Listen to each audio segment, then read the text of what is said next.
আজকে আমি আলু দিয়ে মাটনের ঝোল রান্না করব কম তেলে। চলো স্টার্ট করি। আজকে পুরনো দিনের আলু দিয়ে মাটনের ঝোল রান্নার জন্য আমি আগে সব মশলা দিয়ে মাংসটাকে ম্যারিনেট করে নিচ্ছি। তার জন্য নুন দিলাম, হলুদ গুঁড়ো, জিরে,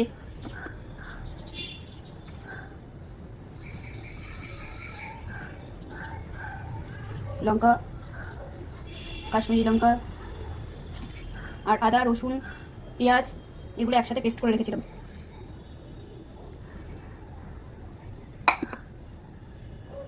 এই সব কিছু দিয়ে আমি মাটনটাকে ভালো করে একটু আগে ম্যারিনেট করে নিচ্ছি। এটাকে এইভাবে আমি অন্তত 30 মিনিট রেখে দেবো, তারপর আবার ফিরে আসছি রান্না নিয়ে। তেল দিয়ে দিলাম, আলু দিয়ে দিলাম ওই তেলেই। তেল গরম হয়ে গেলে তারপরে মধ্যে পেঁয়াজও দিয়ে দেবো একবারে। আলু পেঁয়াজ দিয়ে আমি একসাথে আজকে এটা ভেজে নেবো। আলু পেঁয়াজগুলোকে পুরো রান্নাটাই আমি আজকে প্রেসার কুকারে করবো। আলু ভাজার জন্য একটু নুন দিয়ে দিলাম, ভেজে নিই, তারপর পেঁয়াজটা দিচ্ছি আবার। এবার কিছু করে রাখো, পেঁয়াজটা দিয়ে দিচ্ছি।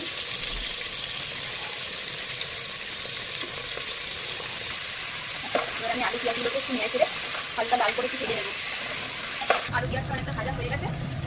এবার আস্তে আস্তে মাটনটা দিয়ে দিচ্ছি। ম্যারিনেট করে রেখেছিলাম আমাদের সব মশলা দিয়ে।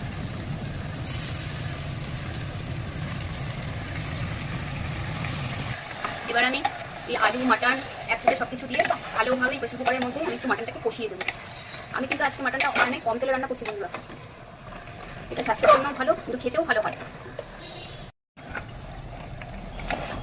এবার বেশ মাটন থেকে সুন্দর একটা গন্ধ ছাড়তে শুরু করেছে, কাঁচা মশলার গন্ধটা চলে গেছে।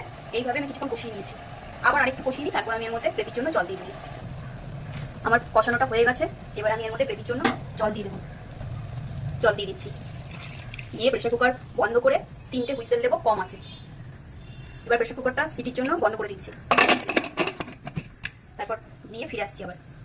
রেডি হয়ে গেছে লাল লাল আমার মাটনের ঝোল, আর মাটনটাও ভালো করে সেদ্ধ হয়ে গেছে। তাহলে আজকে এই পর্যন্তই। ভালো লাগলে পরে আমার চ্যানেলটা সাবস্ক্রাইব করো।